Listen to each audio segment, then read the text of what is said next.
Hello guys and welcome back to best car picks. നമ്മൾ വിക്ടോറിയസിനെ ഇതിൻ്റെ സ്വന്തം സഹോദരനായ ഗ്രാൻഡ് വിറ്റാര വെച്ച് ആദ്യം കമ്പയർ ചെയ്തു. പക്ഷേ ഈ സെഗ്മെൻറ്റിൽ ഏറ്റവും കൂടുതൽ ആൾക്കാർ വാങ്ങുന്ന വാഹനമാണ് ക്രെറ്റ. അത് വെച്ചാണ് നമ്മൾ ഇന്ന് ഈ വണ്ടി കമ്പയർ ചെയ്യാൻ പോകുന്നത്. ആൻഡ് കമ്പാരിസൺ എന്ന് പറയുമ്പോൾ നമ്മൾ ക്രെറ്റ വിക്ടോറിയസിന് മുകളിൽ എടുക്കാനുള്ള 8 പോയിൻറ്റ്സും അതുപോലെ വിക്ടോറിയസ് ക്രെറ്റയ്ക്ക് മുകളിൽ എടുക്കാനുള്ള 8 പോയിൻറ്റ്സും ആണ് പറയാൻ പോകുന്നത്. സോ അങ്ങനൊരു വളരെ ഡീറ്റെയിൽഡ് കമ്പാരിസൺ നിങ്ങൾ പ്രതീക്ഷിക്കരുത്. കാരണം ഒന്നാമത്തെ കാര്യം വണ്ടിയുടെ പ്രൈസ് ഒന്നും വന്നിട്ടില്ല, അതുകൊണ്ട് അതൊക്കെ മനസ്സിൽ വെക്കണം. ഏതായാലും നമുക്ക് ആദ്യം രണ്ട് വാഹനങ്ങളുടെയും ഡയമെൻഷൻസ് വെച്ച് തന്നെ തുടങ്ങും, കാരണം അതൊരു വലിയ ഫാക്ടറാണ്.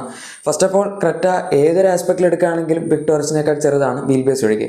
വീൽ ബേസ് മാത്രം 10 മില്ലിമീറ്റേഴ്സ് ക്രെറ്റയ്ക്ക് കൂടുതലാണ്. ഞാൻ അവിടെ +10 ആണ് ഇട്ടിരിക്കുന്നത്, ഒരു ചെറിയ മിസ്റ്റേക്കാണ്, ആക്ച്വലി മൈനസ് ആണ്. വിക്ടോറിയസിന് 10 മില്ലിമീറ്റേഴ്സ് ക്രെറ്റയേക്കാൾ വീൽ ബേസ് കുറവാണ്. പക്ഷേ ലെങ്ത്ത് 30 മില്ലിമീറ്റേഴ്സ് വിക്ടോറിയസിന് കൂടുതലാണ്, വിഡ്ത്ത് 5 മില്ലിമീറ്റേഴ്സ് കൂടുതലാണ്, ഹൈറ്റ് 20 മില്ലിമീറ്റേഴ്സും കൂടുതലാണ്. സോ അങ്ങനെ നോക്കുകയാണെങ്കിൽ മൊത്തത്തിൽ ഇത്തിരി കൂടെ വലുപ്പം കൂടുതൽ ഈ വണ്ടിക്കുണ്ട് എന്ന് നമുക്ക് പറയാം. ഡയമെൻഷൻ കഴിഞ്ഞ സ്ഥിതിക്ക് നമുക്കിനി ബാക്കി കാര്യങ്ങളിലേക്ക് കിടക്കാം. അതായത് ഇതിൻ്റെ അകത്ത് എന്തൊക്കെ ഫീച്ചേഴ്സാണ് ക്രെറ്റ വെച്ച് കമ്പയർ ചെയ്യുമ്പോൾ അഡീഷണൽ കിട്ടുന്നതെന്നുള്ളത്. ഈ സുസുക്കിയുടെ വണ്ടി എന്ന് പറയുമ്പോൾ പൊതുവെ എല്ലാവരും ഒരുപാട് ഫീച്ചേഴ്സ് എക്സ്പെക്റ്റ് ചെയ്യാറില്ല. പക്ഷേ ഈ വണ്ടി എന്തായാലും അങ്ങനെയല്ല, നല്ല കോമ്പറ്റീഷനാണ് ക്രെറ്റ വെച്ച് ഇത് കൊടുത്തിരിക്കുന്നത്. ഫസ്റ്റ് ഓഫ് ഓൾ നമുക്ക് ഇതിൻ്റെ അകത്ത് LED ഫോഗ് ലാംപ്സ് അവൈലബിൾ ആണ്. അത് ക്രെറ്റയിൽ കിട്ടുന്നില്ല. ഇൻഫാക്ട് ക്രെറ്റയിൽ ഫോഗ് ലാംപ്സേ ഇല്ല, അതുകൊണ്ട് അത് ഈ വണ്ടിക്ക് ഒരു പ്ലസ് പോയിന്റ് തന്നെയാണ്. അടുത്തത് പവർ ടെയിൽ ഗേറ്റ് ആണ്. ഗസ്റ്റർ കൺട്രോളൊക്കെ വരുന്നുണ്ട്. തന്നെത്താനെ നമ്മുടെ ബാക്കിലത്തെ ഡിക്കി ഡോർ തുറന്നു വന്നോളും. ജസ്റ്റ് ബട്ടൺ പ്രസ് ചെയ്താൽ മതി, ഓർ നമ്മൾ താഴെ കാലിട്ടാട്ടിയാൽ മതി. സോ അതും ഈ സെഗ്മെൻറ്റിൽ കർവിനും ഇതിനും മാത്രമേ വരുന്നുള്ളൂ. അത്യാവശ്യം നല്ലൊരു എക്സ്ക്ലൂസീവ് ഫീച്ചറായിട്ട് തന്നെ പറയാം. ക്രെറ്റ സെൽറ്റോസ് അങ്ങനത്തെ വണ്ടികൾക്കൊന്നും വരുന്നില്ല. പിന്നെയുള്ളത് വിൻസർ EV പ്രോയ്ക്കാണ്, അതും ഇലക്ട്രിക് ആണ്. ഇനി അടുത്തത് ഹെഡ് അപ്പ് ഡിസ്പ്ലേ ആണ്. ഇത് സെൽറ്റോസിലുണ്ട്, പക്ഷേ ക്രെറ്റയിലില്ല. എന്തായാലും ഇതുവരെ ബലേനോ തൊട്ട് അങ്ങോട്ട് കൊടുക്കുന്ന ഒരു സാധനമാണ്, അതുകൊണ്ട് ഭയങ്കര പ്രീമിയം ആണെന്ന് പറയാൻ പറ്റില്ല. ബേസിക് വണ്ടികൾ മുതലുണ്ട്, പക്ഷെ എന്തായാലും ഇതിൽ അതൊരു പ്ലസ് പോയിന്റ് ആയിട്ട് നമുക്ക് അഡീഷണൽ ഫീച്ചർ എന്തായാലും പറഞ്ഞല്ലേ പറ്റൂ. സോ അതുണ്ട്. ഇനി അടുത്ത 64 കളേഴ്സ് ആംബിയൻ ലൈറ്റിംഗ് ആണ്. അത് ആക്ച്വലി ക്രെറ്റയിലുണ്ട്, പക്ഷേ എൻലൈൻ മോഡൽസിൽ കുറവാണ്, പിന്നെ ചില വേരിയൻസിൽ കുറവാണ്. അതിപ്പോൾ ഇതിൻ്റെ അകത്ത് അങ്ങനെ തന്നെയാണ്, ടോപ്പിൻ്റെ മാത്രമേ ഉള്ളൂ. എനിവേ നമുക്ക് ജസ്റ്റ് ഒരു അഡീഷണൽ ഫീച്ചറായിട്ട് പറയാം. ഇനി അടുത്ത ഫീച്ചർ ടൈപ്പ് സി ചാർജിങ് പോർട്ടാണ്. അതിപ്പോൾ ക്രെറ്റയിലുണ്ട് എന്ന് നിങ്ങൾ പറയുമായിരിക്കും, പക്ഷേ ഇതിനകത്ത് നമുക്ക് ഫാസ്റ്റ് ചാർജിങ് പോർട്ടാണ് കിട്ടുന്നത്. ബാക്കിൽ 2 45 വാട്ട്സിൻ്റെ ടൈപ്പ് സി പോർട്ടും ഫ്രണ്ടിൽ ഒരു 15 വാട്ട്സിൻ്റെ ടൈപ്പ് സി പോർട്ടുമാണ് വരുന്നത്. അപ്പോൾ മൊത്തത്തിൽ ഇവർ 60 വാട്ട്സിൻ്റെ ഫാസ്റ്റ് ചാർജിങ് പോർട്ട് എന്നാണ് പറയുന്നത്. അതിൻ്റെ ലോജിക്ക് എന്താണെന്ന് എനിക്കറിയില്ല. 45 + 15 നമ്മൾ രണ്ടും കൂടെ എടുത്തിട്ട് 60 വാട്ട്സ് ആക്കി കണക്ട് ചെയ്യില്ലല്ലോ. ബട്ട് എനിവേ ഇതിനകത്ത് ബാക്കിൽ 2 ടൈപ്പ് സി 45 വാട്ട്സിൻ്റെ ഫാസ്റ്റ് ചാർജിങ് പോർട്ട്സ് വരുന്നുണ്ട്. ഇത്രയൊക്കെയാണ് ഫീച്ചേഴ്സിൻ്റെ കാര്യം. ഇനി നമുക്കല്ലാതെ ബാക്കി പ്ലസ് പോയിന്റ്സ് എന്തൊക്കെയാണെന്ന് നോക്കാം. നമ്മുടെ തേർഡ് മേജർ പ്ലസ് പോയിന്റ് വരുന്നത് ഈ വാഹനത്തിൻ്റെ ഹൈബ്രിഡ് പവർട്രെയിനാണ്. കാരണം ക്രെറ്റയിൽ ഇനിയിപ്പോൾ ഹൈബ്രിഡ് വരുന്നതിനെ പറ്റിയൊക്കെ ഹ്യുണ്ടായി ടെസ്റ്റിംഗ് ഒക്കെ ആരംഭിച്ചിട്ടേ ഉള്ളൂ. അവർ കൊണ്ടുവരുന്നുണ്ട് അധികം വേഗാതെ, പക്ഷേ സ്റ്റിൽ ഇപ്പോഴൊന്നും എത്തിയിട്ടില്ല. നമുക്ക് ആകെപ്പാടി സെഗ്മെൻറ്റിൽ ടൊയോട്ടയിലും അതുപോലെ സുസുക്കിയിലാണ് ഹൈബ്രിഡ് കിട്ടുന്നത്, ഗ്രാൻഡ് വിറ്റാരയിലും ഹൈറൈഡറിലും പിന്നെ ഇപ്പോൾ വിക്ടോറിയസിലും. എന്തായാലും മൊത്തത്തിൽ എഫിഷ്യൻസി ഒക്കെ വെച്ച് നോക്കും. 28 kmph അവർ തന്നെ ഫ്യൂൽ എഫിഷ്യൻസി ക്ലെയിം ചെയ്യുന്നുണ്ട്. റിയൽ ലൈഫിൽ 25-ന് മുകളിൽ കിട്ടുന്ന ഇഷ്ടംപോലെ ആൾക്കാരുണ്ട്. എൻ്റെ ഒരു ഫ്രണ്ടിന് ഹൈറൈഡർ ഉണ്ട്, 30-നടുത്തൊക്കെ വേണമെങ്കിൽ സുഖമായിട്ട് ഓടിക്കുകയാണെങ്കിൽ കിട്ടും. സോ അക്കാര്യത്തിൽ നമ്മൾ പേടിക്കേണ്ട യാതൊരു ആവശ്യമില്ല. ഹൈബ്രിഡിൻ്റെ പവർ വലിയ കുഴപ്പമില്ല. 115 bhp ആണ് കമ്പൈൻഡ് ഔട്ട്പുട്ട്. ഏകദേശം 11 സെക്കൻഡ്സിനടുത്തെടുക്കും 0 to 10 എടുത്താൽ. ഈ പ്രൈസ് പോയിന്റിൽ കിട്ടുന്ന ടർബോ പെട്രോൾസ് ഒക്കെ വെച്ച് കമ്പയർ ചെയ്യുമ്പോൾ എന്തായാലും സ്ലോ ആണ്, പക്ഷേ അല്ലാതെ നമ്മൾ നോക്കുകയാണെങ്കിൽ ആവശ്യത്തിന് ഡീസൻറ്റ് പവർ ഉണ്ട്. ഇനി അടുത്തൊരു പ്ലസ് പോയിന്റ് ഈ വാഹനത്തിൽ വരുന്ന CNG ആണ്. കറക്റ്റിൽ ഫാക്ടറി ഫിറ്റഡ് CNGയുടെ ഓപ്ഷൻ ഇല്ല ഇപ്പോഴും. ഇനി അതല്ലാതെ ഈ വണ്ടിയിൽ നിങ്ങൾ CNG എടുക്കുകയാണെങ്കിൽ പോലും അതിന് ടാങ്ക് നമ്മുടെ ഡിക്കിയിലല്ല വരുന്നത്, അവർ അണ്ടർ ബോഡിയിലാണ് കൊടുത്തിരിക്കുന്ന ടാങ്ക്. അതുകൊണ്ട് തന്നെ നമ്മുടെ ബൂട്ട് സ്പേസിൽ യാതൊരു കുറവും വന്നിട്ടില്ല. ടാറ്റയ്ക്ക് ട്വിൻ സിലിണ്ടർ ടെക്നോളജി കണ്ടുപിടിച്ചപ്പോഴും ബൂട്ട് സ്പേസിൽ കുറച്ച് കോംപ്രമൈസ് ഉണ്ടായിരുന്നു. ഇതിൽ പക്ഷേ ഒട്ടും കോംപ്രമൈസ് ഇല്ല. നമുക്ക് 380 ലിറ്റേഴ്സിനടുത്ത് ബൂട്ട് സ്പേസ് തന്നെ കിട്ടുന്നുണ്ട്. വേറൊരു പ്രശ്നം എന്താണെന്ന് വെച്ചാൽ ക്രെറ്റയ്ക്ക് ഇതിനേക്കാൾ പൊതുവെ ഇത്തിരി ബൂട്ട് സ്പേസ് കൂടുതലാണ്. ആ ഒരു പ്രശ്നം മാത്രമേ ഉള്ളൂ. പക്ഷേ CNG വേണമെങ്കിൽ നിങ്ങൾ എന്തായാലും ഈ വണ്ടി എടുത്തേ പറ്റുള്ളൂ. ഇനി നമ്മുടെ അടുത്ത ഒരു main point all wheel drive ആണ്. ഈ സെഗ്മെന്റിൽ ഇപ്പോഴും ഓൾ വീൽ ഡ്രൈവ് ഓഫർ ചെയ്യുന്നത് ഹൈബ്രിഡിൻ്റെ കാര്യം പറഞ്ഞ പോലെ തന്നെ ടൊയോട്ടയും സുസുക്കിയും മാത്രമാണ്.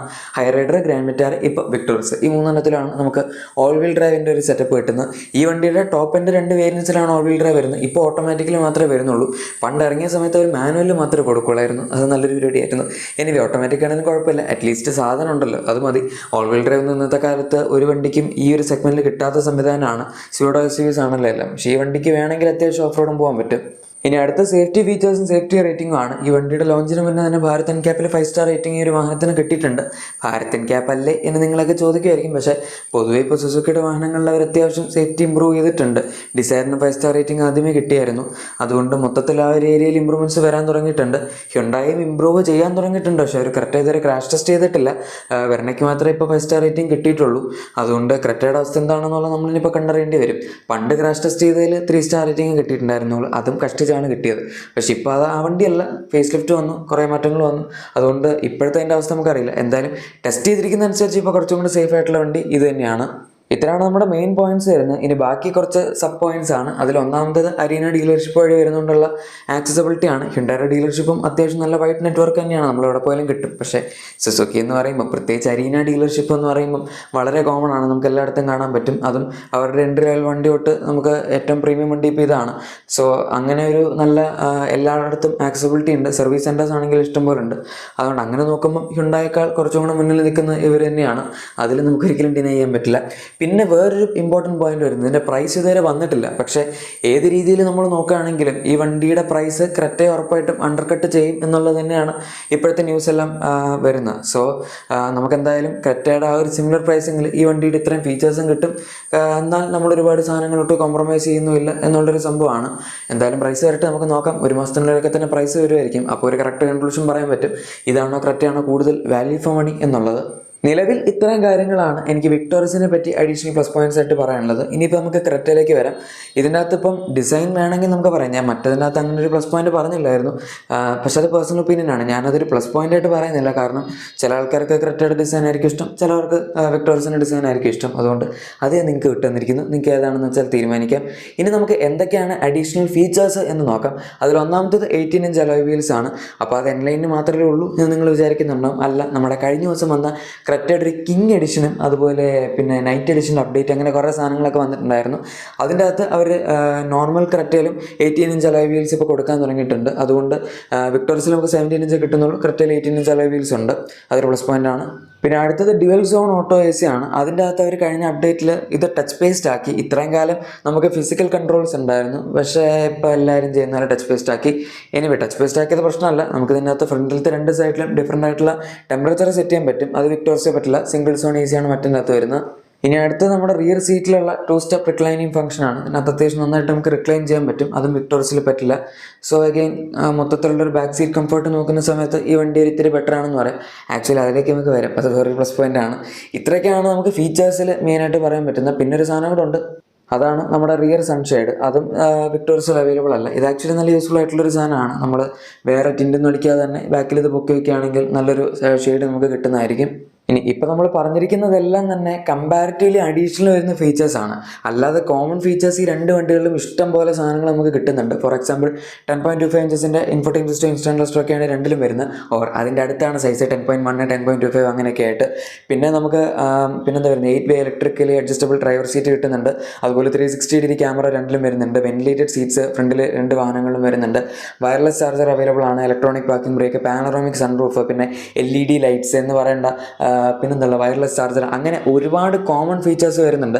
ഞാനത് എടുത്ത് പറയാതിരുന്നത് ഓൾറെഡി അണ്ടർസ്റ്റുഡ് ആയതുകൊണ്ടാണ്. കാരണം ഇത്രയൊക്കെ ഉണ്ട് എന്നുള്ളത് നമുക്കറിയാം. അപ്പോൾ പിന്നെ ബാക്കി എക്സ്ട്രാ ഫീച്ചേഴ്സ് പറഞ്ഞാൽ മതിയല്ലോ എന്നുള്ളത് ഓർത്തിട്ടാണ്. എനിവേ ഇതാണ് ജസ്റ്റ് പറഞ്ഞതേ ഉള്ളൂ, ഇത്രയും സാധനങ്ങൾ കോമൺ ഉണ്ടെന്ന്. ഇനിയും ഒരുപാട് കോമൺ ഫീച്ചേഴ്സ് ഉണ്ട്, എല്ലാം കൂടെ പറയുന്നത് ശരിയാവില്ല, ഈ വീഡിയോ ഒരുപാട് ലെങ്തി ആയി പോകും.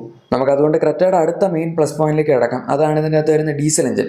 ഇവർ സുസുക്കി ഡീസൽ എഞ്ചിൻ ഏകദേശം 5 വർഷം മുന്നേ നിർത്തിയതാണ്. പക്ഷേ ഹ്യുണ്ടായി ഇപ്പോഴും ഓഫർ ചെയ്യുന്നുണ്ട്. ഈ സെഗ്മെന്റിൽ ആകപ്പാട് ഡീസൽ ഓഫർ ചെയ്യുന്ന ക്രെറ്റയിലും സെൽറ്റോസിലും മാത്രമേ ഉള്ളൂ. സോ അതൊരു വലിയ പ്ലസ് പോയിന്റ് ആണ്.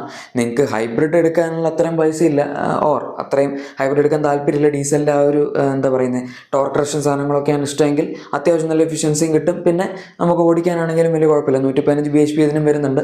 പക്ഷേ 250 എണ്ണം ടോർക്ക് ഉണ്ട്. അതുകൊണ്ട് പവർ കൂടുതലായിട്ട് എന്തായാലും മറ്റേതിൻ്റെ ഹൈബ്രിഡിനേക്കാൾ നമുക്ക് ഇതിൻ്റെ ഫീൽ ചെയ്യും.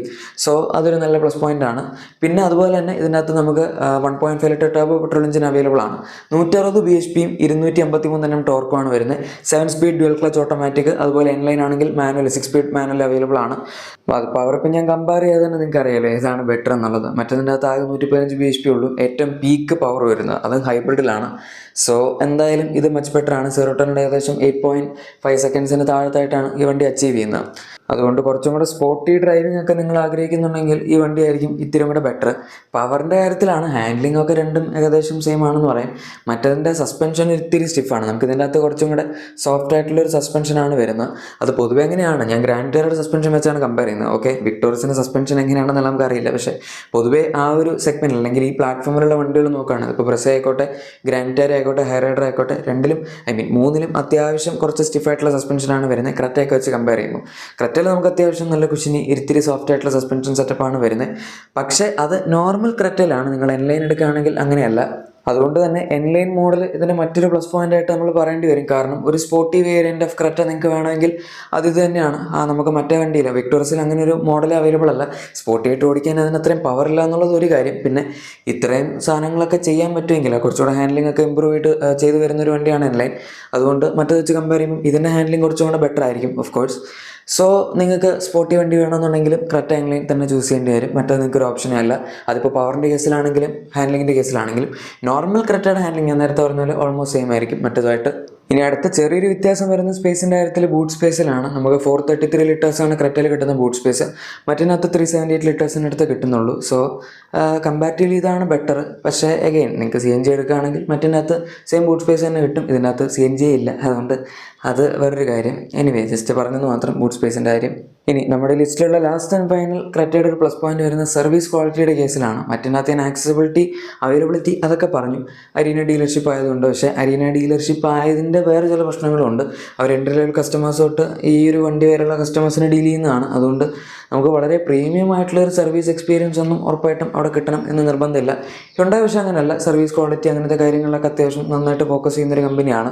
അവർക്ക് വേണ്ടി ഇങ്ങനെ 2 ഡീലർഷിപ്പ് നെറ്റ്വർക്ക് ഒന്നും ഇല്ലല്ലോ. ഇപ്പോൾ സുസുക്കിയുടെ ആണെങ്കിൽ നമ്മൾ നെക്സയിൽ പോകുകയാണെങ്കിൽ അത്യാവശ്യം നല്ല പ്രീമിയം സർവീസൊക്കെ തന്നെയാണ് കിട്ടുന്നത്.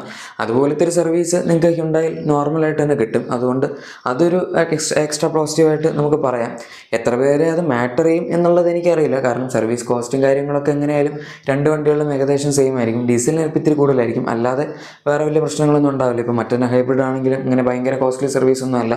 പക്ഷേ ഓവറോൾ ഒരു സർവീസ് എക്സ്പീരിയൻസിൻ്റെ കാര്യത്തിൽ നമുക്ക് ഹ്യുണ്ടായുടെ ആയിരിക്കും കുറച്ചും കൂടി ബെറ്റർ ആയിട്ട് വരുന്നത്. ഇത്രയാണ് എനിക്ക് ഇതിൻ്റെ അകത്ത് 2 വാഹനങ്ങളുടെയും എക്സ്ട്രാ പോസിറ്റീവ്സ് ആയിട്ടും നെഗറ്റീവ്സ് ആയിട്ടും ഒക്കെ പറയേണ്ടത്.